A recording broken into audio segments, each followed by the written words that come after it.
स्वागत। आजच्या ठळक घडामोडी। वेणेश्वर मंदिरात प्रवेशासाठी नवीन नियम लागू, पारंपरिक वेश आवश्यक। गडकोट मोहिमेसाठी निघालेल्या धारकऱ्यांचा अपघात, 20 धारकरी जखमी। वेरळ अनुग्रह विशेष शाळेतील मुलांनी लुटला वार्षिक स्नेहसंमेलनाचा आनंद। आंगणेवाडी यात्रेसाठी विशेष रेल्वे गाड्या बुकिंग 9 फेब्रुवारीपासून सुरू। कुणबी समाज बांधवांकडून प्रतिसाद मिळत असल्याने खेड तालुक्यात महाआरोग्य शिबिर राबवण्यात येणार। खेड कुणबी युवा ग्रामीण अध्यक्ष सूरज जोगळे। सविस्तर वृत्त। कोकणातील प्राचीन आणि प्रसिद्ध वेणेश्वर मंदिरात दर्शनासाठी येणाऱ्या भाविकांसाठी नवीन नियम लागू करण्यात आले। मंदिर समितीने भाविकांनी पारंपरिक वेशभूषेत असणं आवश्यक असल्याची नियमावली जाहीर केली। राज्यभरातून मोठ्या संख्येने येणाऱ्या भक्तगणांना यापुढे पारंपरिक वेशात असल्यासच मंदिरात प्रवेश दिला जाणार आहे। या नियमावलीबाबत मंदिराच्या प्रवेशद्वारावर सूचना फलक लावण्यात आले। 1 एप्रिल 2025 पासून या नियमांची कडक अंमलबजावणी होणार असल्याचं मंदिर समितीने स्पष्ट केलंय। यामध्ये पारंपरिक वेशभूषा असलेल्यांना मंदिरात प्रवेश, पश्चिमी आणि अपारंपरिक पोशाखात दर्शनास बंदी या नियमावलीबाबत मंदिर प्रवेशद्वारावर सूचना फलक लावण्यात येणार असून 1 एप्रिल पासून सक्तीनं अंमलबजावणी करण्यात येणार आहे। वेणेश्वर मंदिर कोकणातील प्राचीन आणि ऐतिहासिक महत्त्व असलेलं श्रद्धास्थान असून वर्षभर इथे मोठ्या प्रमाणात भक्तगण येत असतात। मंदिर समितीच्या या निर्णयावर काहींनी समर्थन दर्शवलं असलं तरी भक्तांमध्ये याबाबत संमिश्र प्रतिक्रिया उमटताना दिसतात। नमस्कार। श्रीदेव वेणेश्वर व श्रीदेव काळभैरव देवस्थानचे सचिव मी संजय गुरव। आज येणाऱ्या भाविका किंवा इथले पुजारी गुरव आहे यांच्यासाठी कमिटीने तसंच गावाने काही नियमावली ठरवलेली आहे। जी वेशभूषा असते ही सात्विक असावी। आज येणारे भाविक हे असभ्य पोशाखात असतात, तर देवाचं पावित्र्य राखावं, आपली जी संस्कृती आहे त्या संस्कृतीचं महत्त्व सगळ्यांना समजावं या दृष्टीने हा नियम 1 एप्रिलपासून या देवस्थानमध्ये ड्रेस कोड लागू होणार आहेत। येणाऱ्या भाविकांनी सात्विक वेशभूषेत घ्यावं, देवाचं दर्शन घ्यावं, त्याच्यातही आपल्याला समाधान मिळणार आहे। काही आता लोक येणारी आहेत त्यांना थोडं समजावण्याचा नक्कीच प्रयत्न केला जाईल, पण त्यानंतर 6 महिन्यानंतर त्याचं कठोर पालन केलं जाईल। येणारे भाविक एक पर्यटन आणि एक दर्शन या दोन्ही उद्देशाने येतात, त्यामुळे त्यांची वेशभूषा ही प्रत्येकाची वेगळी असते। त्यामुळे येणाऱ्या भाविकांना याचं महत्त्व समजून देऊन त्यानंतर याचं कठोर पालन केलं जाईल दिवसात। पोलादपूर सुरूर राज्य मार्गावरील पोलादपूर हद्दीतील कुंभळवणे गावाजवळ सांगली जिल्ह्यातील पलूस तालुक्यातील धारकरी उमरटकडे येत असताना पिकअप पलटी होऊन 20 जण जखमी झाल्याची घटना शुक्रवारी रात्री घडली।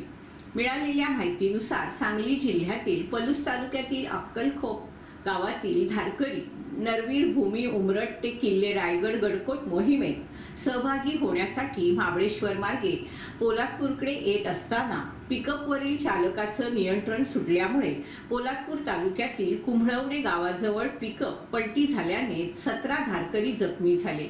या जखमींना पोलादपूर ग्रामीण रुग्णालयात प्राथमिक उपचार करून पुढील उपचारासाठी महाड ग्रामीण रुग्णालयात आणि माणगावसह इतर खासगी रुग्णालयात हलवण्यात आलंय।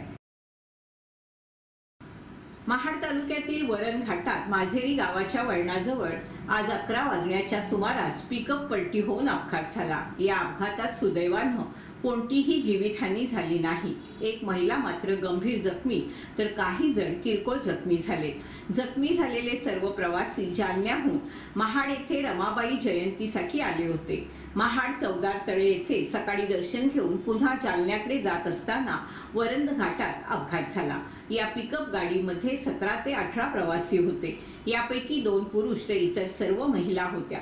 पिकअप गाडीमध्ये जास्त प्रवासी असल्या कारणाने मोठ्या वळणावर आला असता पिकअप गाडी पलटी झाल्याचं समजतंय। घटनास्थळी प्राथमिक आरोग्य केंद्र वरण 102 अँब्युलन्स चालक अशोक जाधव यांनी अवघ्या काही मिनिटातच अँब्युलन्स अपघातस्थळी पोहोचवली। डॉक्टर श्रद्धा सुर्वे यांनी सर्व जखमींची तपासणी करून जखमींना अधिक उपचारासाठी ग्रामीण रुग्णालय महाड येथे पाठवलं. मात्र पोलीस प्रशासनाला या अपघाताची माहिती मिळाली नसल्याचं कळतंय. आणि जालन्याहून येत होतो, रमाबाई जयंती होती, त्याच्यामुळे आम्ही सगळे पिकअप मध्ये तिथून गावी आलो होतो. रमाबाई जयंती झाली त्याच्यामुळे आम्ही चाललो वरून गावामधून, तर जाता जाता तिथं समोर घाटामध्ये ऍक्सिडेंट झाला. तुमच्याकडे गाडी कुठली होती? पिकअप होतं. पिकअप होती. ठीक. शुक्रवारी 7 तारखेला सांगली मिशन सोसायटी संचलित अनुग्रह विशेष शाळा वेरळखेड येथे 25वे रौप्य महोत्सवी वार्षिक स्नेहसंमेलन संध्याकाळी 6:30 वाजता संपन्न झालं. या कार्यक्रमासाठी प्रमुख अतिथी म्हणून वेरळगावच्या सरपंच वैभवी घाडगे मॅडम उपस्थित होत्या. तसेच सांगली मिशन सोसायटीचे अध्यक्ष फादर टॉम आणि MSTचे शैक्षणिक समुपदेशक आणि समाजसेवक फादर आयवान हे प्रमुख पाहुणे म्हणून होते. वेरळ ग्रामपंचायत सदस्य आणि मनसे तालुका अध्यक्ष निलेश बामणे, लायन्स क्लब खेडचे अध्यक्ष सुरेश चिकणे, LTT शाळेचे निवृत्त मुख्याध्यापक जॉय सर, शिक्षक पालक संघाच्या अध्यक्ष सरिता दितेश जंगम आणि FCC संस्था केरळच्या सदस्या सिस्टर अंटो, तसेच अनुग्रह विशेष शाळेचे संचालक फादर जॉर्ज, शाळेच्या मुख्याध्यापिका सिस्टर शैली जॉर्ज या सर्व मान्यवरांच्या उपस्थितीत हा सोहळा संपन्न झाला. कोकणातील प्रसिद्ध आंगणेवाडी जत्रेसाठी भाविकांची होणारी गर्दी लक्षात घेता रेल्वे प्रशासनानं विशेष रेल्वे गाड्या सोडण्याचा निर्णय घेतलाय. या विशेष गाड्यांचं बुकिंग रविवारी 9 फेब्रुवारी रोजी सकाळी 8 वाजल्यापासून चालू होईल. यात्रेसाठी जाणाऱ्या प्रवाशांनी सर्व रेल्वे आरक्षण केंद्रे तसेच IRCTच्या अधिकृत वेबसाईट आणि ॲपवरून बुकिंग करता येणार आहे. यात्रेच्या काळात प्रवाशांची मोठी गर्दी होत असल्यामुळे शक्य तितक्या लवकर तिकीट आरक्षित करण्याचं आवाहन रेल्वे प्रशासनानं केलं आहे. दरवर्षी मोठ्या प्रमाणावर भाविक आंगणेवाडी यात्रेसाठी कोकणात दाखल होतात. त्यांच्या सोयीसाठी या विशेष गाड्या चालवण्यात येणार आहेत. अधिकृत वेळापत्रक आणि मार्ग लवकरच जाहीर करण्यात येईल. यात्रेसाठी जाणाऱ्या भाविकांनी नियोजन करून वेळेत बुकिंग करण्याचं आवाहन करण्यात आलंय. बौद्धजन पंचायत समिती तालुका शाखा आणि भारतरत्न डॉक्टर बाबासाहेब आंबेडकर संशोधन आणि प्रशिक्षण संस्था बार्टी पुणे अंतर्गत डॉक्टर बाबासाहेब आंबेडकर राष्ट्रीय स्मारक महाड यांच्या संयुक्त विद्यमाने भारतातील कोट्यावधी पीडित शोषित समाजाच्या मानवी मूलभूत हक्कासाठी जीवनभर अथक संघर्ष करणाऱ्या कोट्यावधी दलित बहुजनांचं महान उद्धारक, भारतीय लोकशाही राज्य घटनेचे शिल्पकार, विश्वभूषण भारतरत्न बोधिसत्व महामानव डॉक्टर बाबासाहेब आंबेडकर यांच्या पत्नी माता रमाई आंबेडकर यांची जयंती 7 फेब्रुवारी रोजी सकाळी 11 वाजता डॉक्टर बाबासाहेब आंबेडकर राष्ट्रीय स्मारक बहुउद्देशीय हॉल येथे महिला मंडळ अध्यक्षा सुप्रिया शिर्के यांच्या अध्यक्षतेखाली आयोजित करण्यात आली होती. प्रथम डॉक्टर बाबासाहेब आंबेडकर आणि माता रमाई भीमराव आंबेडकर यांच्या प्रतिमेला पुष्पहार अर्पण करून बौद्धचार्य गणेश जाधव यांच्या धार्मिक विधीनं सुरुवात करण्यात आली. कार्यक्रमासाठी प्रमुख अतिथी म्हणून बौद्धजन पंचायत समितीचे अध्यक्ष अशोक जाधव, विनायक हट्टे, केशव हट्टे, अशोक साळवी, सचिव सकाराम जाधव आदी बौद्धजन पंचायतीच्या सर्व महिला पदाधिकारी आणि महिला वर्ग उपस्थित होता. आलेल्या सर्व मान्यवरांचं पुष्पगुच्छ देऊन स्वागत करण्यात आलं. तुम्हाला मी सांगते, त्या चंद्र सूर्यासनी माझ्या साहेबांनी पाहिलं आणि त्यांचं पण डोळं फुटलं बघा. असा स्वतंत्र विचारांचा प्रज्ञासूर्य म्हणजे माझा साहेब आणि मी त्याची सावली, अर्थात तुमची रमाई. माझ्या आयुष्याची कहाणी काय सांगू तुम्हाला. ओठावर हसू आणि डोळ्यात असू असं माझं वैराण आयुष्य. माझ्या बालपणाविषयी सांगायचं झालं तर 18 विश्व दारिद्र्य 5वीला उजलेलंच. रत्नागिरी जिल्ह्यातील दाभोळ तालुक्यातील वनन माझं गाव. या वनन गावात मी राहत होते. तसं म्हणायला गेलं तर मला 3 भावंड. मोठी बहीण तिला आम्ही सगळे लाडाने आत्ताच म्हणायचो, पण अगदी बालपणातच तिचं लग्न झालं. मग घरात ती थोरली मीच नव्ह. भाऊ शंकर आणि गौरा माझ्यापेक्षा थोडेसे लहानच. माझी आई रखमाबाई. माझं पाण्यातलं नाव तसं भागीरथी, पण मला प्रेमाने खरं रामीच म्हणायचं. घरात 18 विश्व दारिद्र्य, 2 वेळचं कोडभर खायला सुद्धा मिळायचं नाही. पण माझी आई रखमाबाई संस्कारात मला कुठेच कमी ठेवलं नाही. माझी आई रखमाबाई मला प्रेमाने जवळ घ्यायची आणि म्हणायची कशी, बेटा रामी, माणसाने कसं कष्टाने जीवन जगलं पाहिजे, आपला संसार प्रामाणिकपणे केला पाहिजे. बाबासाहेब ते या ठिकाणी आले, पण 1933 साली रमाबाई आजारात झाल्या मुंबईमध्ये. डॉक्टरने सांगितलं हिला गावची हवा द्या, शुद्ध हवा पाहिजे. मग बाबासाहेबांनी सुभेदार सवारकरांच्या घरी वीरला तिला पाठवलं, तिला आराम करण्यासाठी. माझे चुलते बाबासाहेबांचे खास बॉडीगार्ड सीताराम काळू हाटे, काराराम मंदिराचा पहिला सत्याग्रह करणारा सीताराम काळू हाटे, हे बाबासाहेबांचे चुलते, बाबासाहेबांचे खास बॉडीगार्ड. मग आमच्या घरी आहे, ते घेऊन आले, कारण आमचं घर इथं वरती जंगलात, शुद्ध हवा चारी बाजून झाली आणि रमाई तिथून झोपत होती खाटेवर. माझी आई फक्त 12 वर्षाची, तिची सेवा करायची. तो युग 1933. फार गरिबीने दिवस काढले रमाईंनी. त्यावेळी गंगाधर वाढले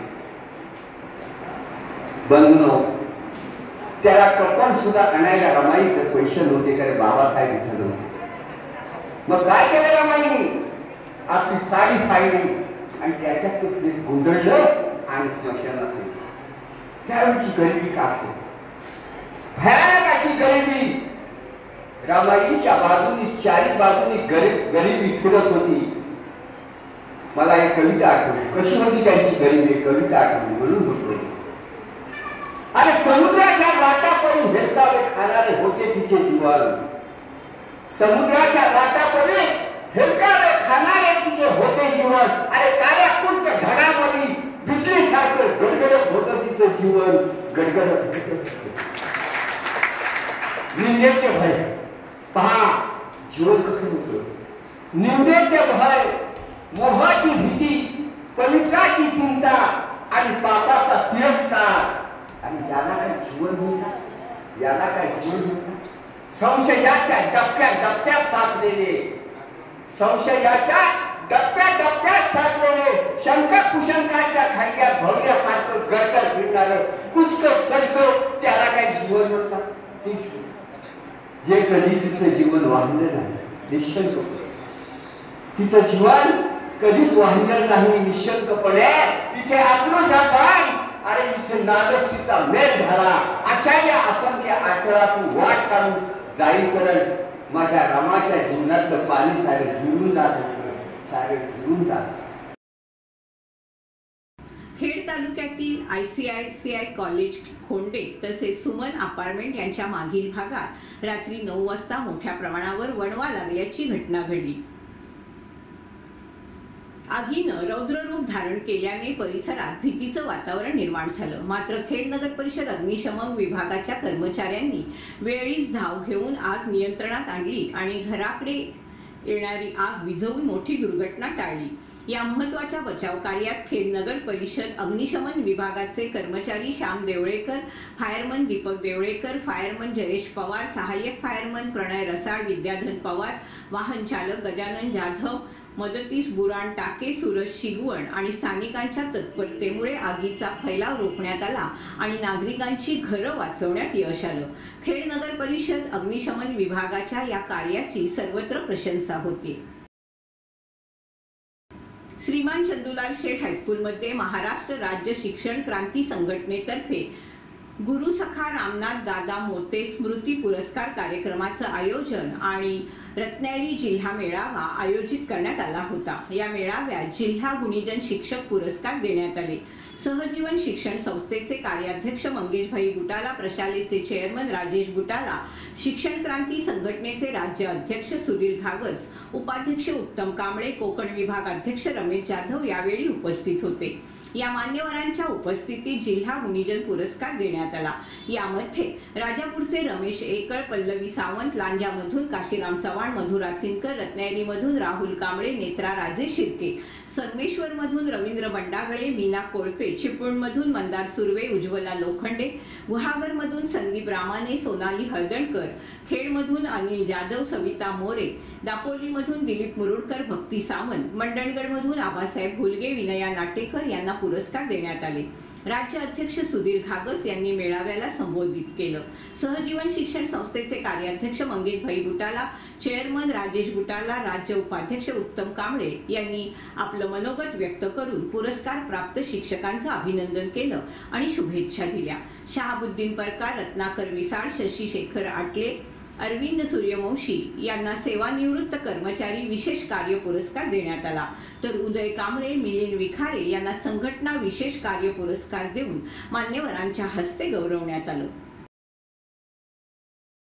कुणबी समाज बांधवांकडून चांगला प्रतिसाद मिळत असल्याने खेड तालुक्यात महाआरोग्य शिबिर राबवण्यात येणार असल्याचं प्रतिपादन खेड तालुका कुणबी ग्रामीण अध्यक्ष सूरज बळीराम जोगळे यांनी केलंय।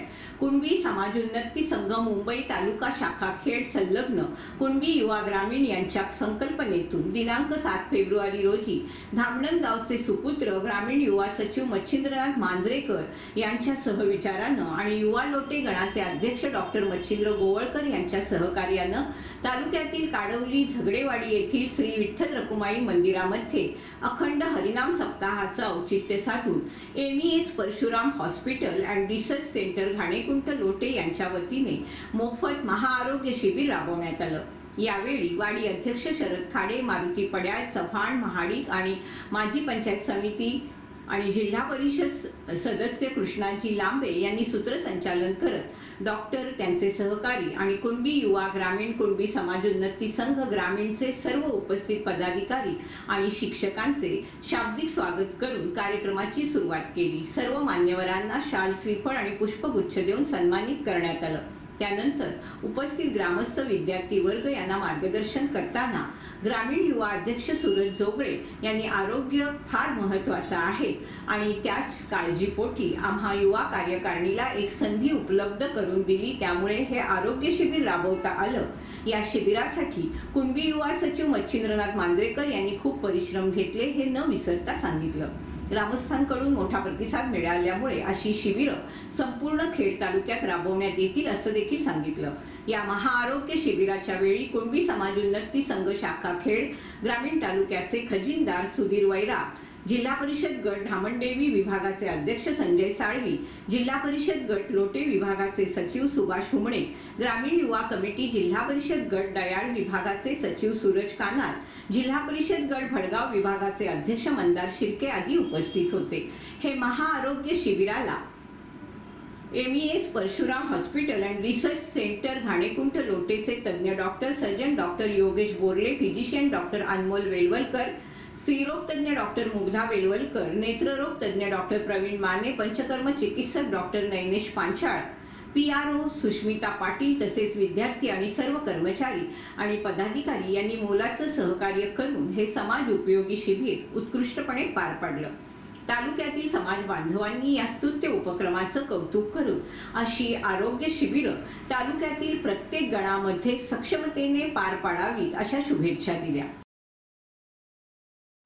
खेड शहराजवळील भडगाव शेवरवाडी येथील श्री विठ्ठल रखुमाई मंदिराचा 19वा वर्धापन दिन सोहळा सोमवारी 17 फेब्रुवारी रोजी उत्साहात साजरा करण्यात येणार आहे। यावेळी सकाळी 9 वाजता अभिषेक, 10 वाजता घटस्थापना, 11 वाजता दिंडी ध्वजारोहण, सायंकाळी 7:30 वाजता खोंडे जोगळेवाडी यांचा हरिपाठ, रात्री 7:30 ते 9:30 महाप्रसाद आणि 10 वाजता चाकाळे येथील महालक्ष्मी जाकमाता मंगळागौर यांच्या मंगळागौर कार्यक्रमानं वर्धापन दिन सोहळ्याची सांगता होणार आहे। तरी सर्व भाविकांनी वर्धापन दिन सोहळ्याला उपस्थित राहून कार्यक्रमाचा आणि महाप्रसादाचा लाभ घ्यावा असं विनम्र आवाहन आयोजक ग्रामस्थ मंडळ आणि महिला मंडळ आणि मुंबई ग्रामस्थ मंडळ भडगाव शेवरवाडी यांनी केलंय। याचबरोबर वेळ झाली इथेच थांबण्याची। आपण पाहत रहा आपली लाडकी वाहिनी दीप वाहिनी।